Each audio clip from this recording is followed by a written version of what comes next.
இவனப்படாடா இத்தனை பேர் வந்திருக்கீங்க. தொக்காக்குது.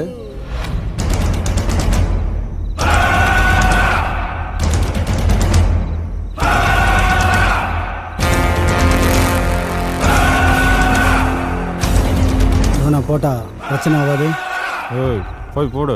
ஏய் இவனை நான் போட்டாடா.